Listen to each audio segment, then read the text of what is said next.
we are going to go over swing thing B. Up first, we have Santana with a push-up. So we're going to show you the main move, and then we'll show you the proper regression.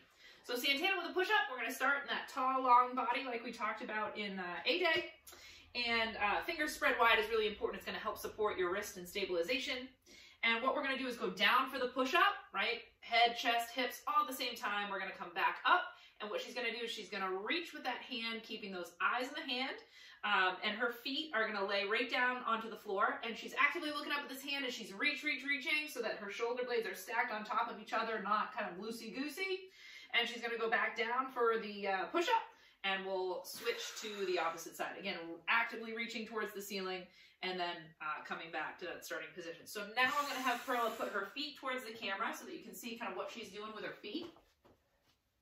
So her hands, again, are slightly wider than shoulder width apart. Her feet, see the distance? They're about hips width apart. Just enough space so that when she lays her feet down to the side, she's got room for the foot. Okay, so again, we'll just do one on each side. Down for the push-up, up.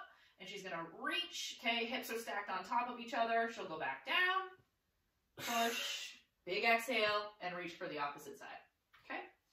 We're going to modify this, so you can turn back the other way for me if you would, Perla. Nice spin about. So we're going to do a Santana without the push-up, right? So we're just going to practice on that transition, owning that dynamic movement before moving on and adding the strength or the power into this in terms of adding the push-up in between. Okay, so very important.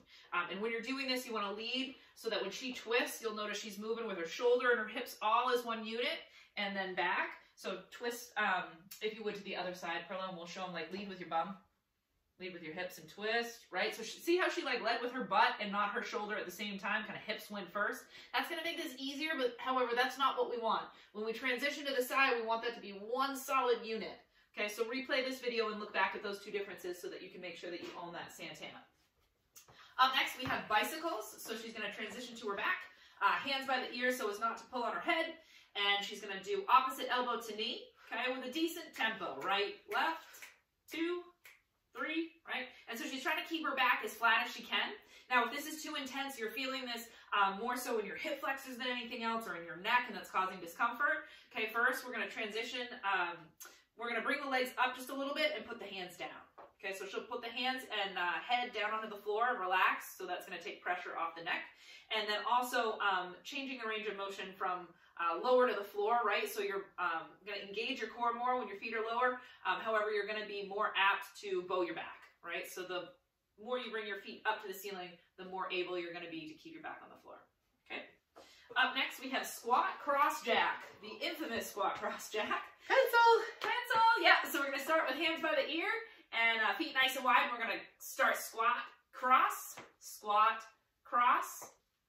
jack. Back to squat, cross, and jack. So let's slow it down, Perla. So we're going to go cross, squat, cross to the opposite side, squat, up and around. Okay, so we're going to go knee. We're going to do it. Knee. Pencil. So that is squat, cross, jack. However, we're going to modify this. This is where it gets a little tricky sometimes. We're going to start in the squat position. And we're going to go cross, squat, cross, squat. And instead of jack, we're just going to stand up and put the hands back down to the side and then get back in that starting position. So think everything about this move, I'm returning to the squat, right? So I'm going to do one thing, I'm going to do the other thing, but in between, we're always hitting that squat move. Okay, so many squats. You're going to love it. Such strong legs. So up next, we have prone jack. So for this one, she's going to get down onto her belly. Okay, arms outstretched in front, and we're going to lift up, say starting with the Superman, and then we're going to open out as wide as you can. Back to that starting position, okay, open and close, okay? We're trying to keep the arms and legs off the floor the whole entire time, okay? And trying not to lift your head up too high off the ground so as not to put too much torque on your neck, okay? And you'll notice as she's opening, she's exhaling, all right? So if we're going to modify this move, we're going to just focus on the Superman, lifting and back down, okay? If you need a further modification for this move, please let us know. All right, up next, we have single leg Romanian deadlift to hop.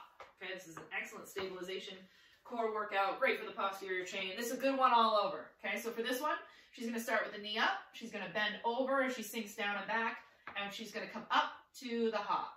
down, hop. Okay, you can put your arms out to the side. It's a very challenging move. Okay, down, especially when you're trying to do it slow to show and explain. So down, right, stay right there. So what we're gonna do is make sure that we don't open the hip like this. Okay, that's no good. We're gonna put the hip down and sink down, and then she'll come back up into the hop, obviously. But so let's show from the side, Perla. Keep your right leg down if you would. So right leg will stay down. Yep, up. So you'll see she sends her hips back behind where her foot and her knee are. All right, go ahead and just stand back up regular, and then just do that move one more time. We're just breaking it down a little.